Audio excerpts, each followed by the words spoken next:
Hello everybody, today I am going to be ranking every FNAF game from easiest to hardest in terms of 100%ing the game. I'm not including Five Nights at Freddy's Security Breach because I don't care about that game, and the new DLC came out a while ago, not too long ago, but a minute ago, and I haven't even played it, haven't even watched anything of it, so I really don't care about FNAF Security Breach at all. So with that being said, let's just get straight into the ranking. Number 9, the easiest game to 100%. Is Five Nights at Freddy's 1.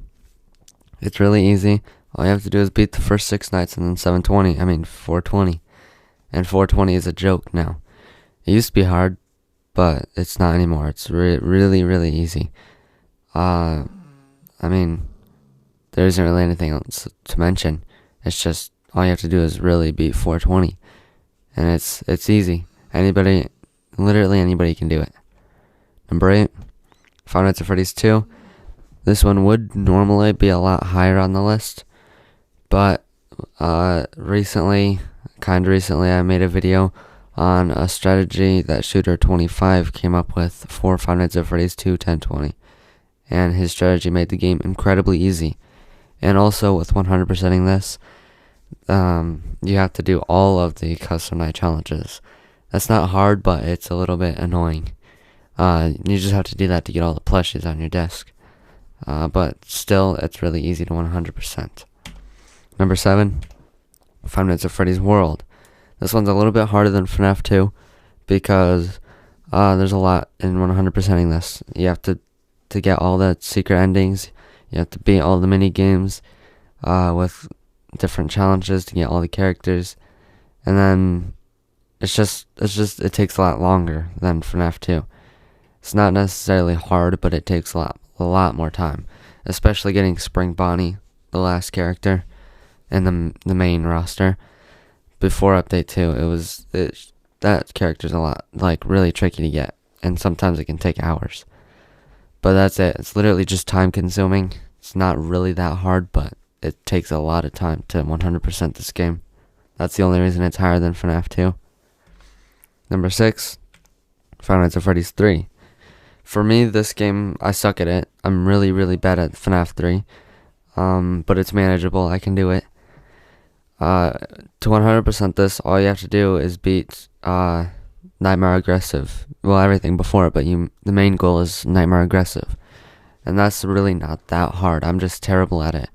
And I just remembered there's a strategy for Nightmare Aggressive that you can use to do 1 frame flips every 8 seconds. After getting rid of Phantom Freddy, and then you can just win.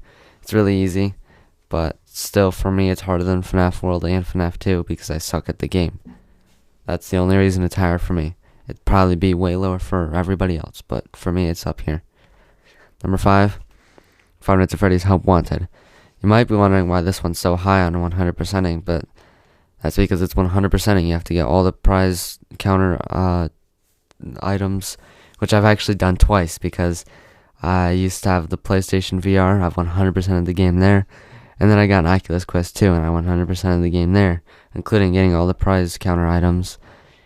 But there are achievements too, but the achievements aren't that bad. They're actually quite easy, I think. I remember them being easy anyway. But really, honestly, the hardest part is just getting all the prize counter items. The way I did it, was to get the main game's prize counter items, just do night 1 on FNAF 3, because Springtrap's not there, so you can just wait that out. For me, I literally just sat with the Oculus Quest 2 on my head, and then watched YouTube as night 1 in FNAF 3 just went by, and then I'd get a free item. It's that easy. But then for the Dreadbear DLC, it's a little bit harder. I think the easiest one is Build a Mangle. That's the one that I did to get all prize counter items, because it's the easiest and quickest out of the DLC's stuff. By the way, the hallway in the DLC is really hard for me. I don't know why, but it is. But seriously, the hardest part is just getting all the prize counter items. But if you do it the way that I just said, it's not that bad. It's just time consuming. Number 4, Five Nights at Freddy's Sister Location. This one, you have to beat all the custom nights on very hard, and it wouldn't it's again, that's not hard. It's just time consuming. But the hard one is 1020, obviously. But you also have to beat the Circus Baby mini game, and you have to do the Ennard Night. There's a lot in 100%ing this game. That's the only reason it's this high. And 1020 is relatively hard. And this, I say relatively because once you learn it, it's really easy. But yeah, 1020. For me, when I first beat it a long time ago, when I first beat it, I was looking up so many guides I could not beat it. It took me forever to beat it for my first time, but after that, it's really easy. But it's a huge learning curve for me at that time when I've only beaten the hardest modes in FNAF 1 and 2 and 3. But that's about it for this game. Number 3, Five Nights at Freddy's 4. This one, just like this location, there's a lot you have to do in order to 100% this game. I don't count the Halloween DLC thing, the free DLC, as a required thing to do. In fact, I haven't even done anything with the DLC. I've just played it before. But the main game, all you have to do, I say all you have to do, but what you have to do is you have to do the main 5 nights. You have to do night 6. You have to do Nightmare. You have to do 20 mode. You have to beat Nightmare with all of the challenges on, with like Blind, All Nightmare, and then you have to do that again with Blind, Insta-Foxy, and Mad Freddy on. It's quite a lot you have to do, and they're a little tricky. I'll say they're a little tricky. Like Blind, All Nightmare, Nightmare. That's the hardest mode in my opinion. But the 2020 mode is a little annoying for me because if I want to replay it, I actually have to go in. You have to go in the files and like get rid of that star, because once you beat it, you can never play it again. That just doesn't make any sense to me. But yeah, the hardest modes in this game are really luck based when it comes to Nightmare. Like Blind All Nightmare, I say it only took me 20 minutes, but that was lucky. Because you can't see anything, and then when Nightmare laughs, there's like a 75% chance you're dead every time he laughs, and it's not fair. But you can there are odds that you can use to help, because they're weird on All Nightmare mode. I think before 3 a.m., every time he laughs, it's almost always a real laugh. But after 3 a.m., it's almost always a fake laugh. It might be flipped, but I'm pretty sure that's the way it is. So you can kind of use that to help a little bit. But you actually have to know what time it is, so you have to have a timer on your phone to do that, because it doesn't show you the clock on Blind mode. But Blind, Insta-Foxy, and Mad Freddy is the beginning part. It's a little bit learny. You have to know the right way to do it, but I'm pretty sure at that point in time you already know the right way to do it. And then the Nightmare part is just, it's a little bit trickier than All Nightmare, because when he laughs, it's completely random. So if that's how All Nightmare was, it would be insane, but it's not.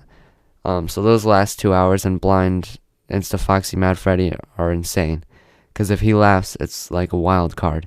You don't know what's gonna happen. So yeah, there's a lot you have to do in this game in order to 100% it. That's why it's up so high. Number 2, Freddy Fazbear's Pizzeria Simulator. Back when I was 100%ing this game, it took me forever. Like, it took me absolutely forever. And if we're counting getting all the achievements too, those are really hard. Like, there's 4 main achievements, like for getting like all the trash gang members on stage, all the mediocre melodies, rock stars, and whatever the last one was. So it was like Music Man, Funtime Chica, and El Chip. I don't remember the achievement for that, but there's an achievement for that too. And you have to get the 6 endings. I forgot which one was the hardest, but I remember there was one that was particularly hard. But I honestly don't remember this game enough to really talk about it. I just know it was really, really hard. And I'm terrible at this game. I can't play this game for crap.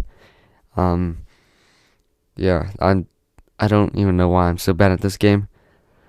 I'm way worse at this game than I am at FNAF 3. And that says a lot, because I'm terrible at FNAF 3. But yeah, I literally can't say anything else because I haven't played it in so long. Number 1, Common Sense says Ultimate Custom Night. You have to beat 50-50. I mean 50-20. You have to do all the preset challenges, which you should do anyway. If you're just getting into Ultimate Custom Night and don't know what you're doing, do the preset challenges. That's like the main help. I remember there is one that is really hard. I think it's Old Friends. Old Friends is hard because it has Foxy, actually. And when I was first getting into it, Foxy was the bane of my existence. And I didn't know how to do it. And it took me forever to beat Old Friends because I didn't know how to do Foxy. And it was really hard, but now it's really easy because I know what to do. But yeah, just do all of those preset challenges anyway. So those are basically not even considered because you would naturally do them. But you have to do 50-20. And it's very learny, but it's really easy. Once you learn it, it's so easy. Like, I can knock it out in like 20 minutes, maybe 15. And then once you get good enough, you can start learning new strategies to make it like less RNG based. Like there is one for Toy Freddy. You can there's a way you can reduce RNG with Toy Freddy. And there's just a bunch of ways you can reduce RNG. But the biggest RNG is XOR for me. Because if she spawns after 32 seconds, I think, is when she spawns. If she spawns after that, there's like no way. I don't think it's even possible. I mean, I know it is. I'm sure somebody could do it. But I can't do it. I cannot beat it if XOR spawns after 32 seconds. But preferably, she'll spawn the earliest that she can. Which is at like, I don't even remember what time. But it's at like something in the teens. The teens seconds. I don't know. I don't remember the exact time that she spawns then. But if she spawns then, it's really easy. Another RNG part is Toy Freddy, but like I said, there's a way to reduce RNG with him. I don't actually know it, so I can't even tell you, but I know there is a way. But yeah, he'll just randomly kill me when I'm just coin farming or something. And then Foxy. Actually, I said XOR is the biggest RNG thing, but Foxy is all the way. Foxy is like terrible. I hate Foxy because the way it works, if you just wait, if Foxy's on the desk and you wait 6 seconds, that guarantees when you do the one frame flip, that Bonnie will be on the desk. But in that 6 seconds, that's enough time for Foxy to come at you if he wants to. Then that can screw you, and it's terrible. 50-20 is very RNG based, and it's very learny. So yeah, that's all. That's every FNAF game from easiest to hardest. Yeah. Leave a like if you enjoyed. Comment if you have any video ideas. Subscribe if you have not. I suck at outros. Goodbye.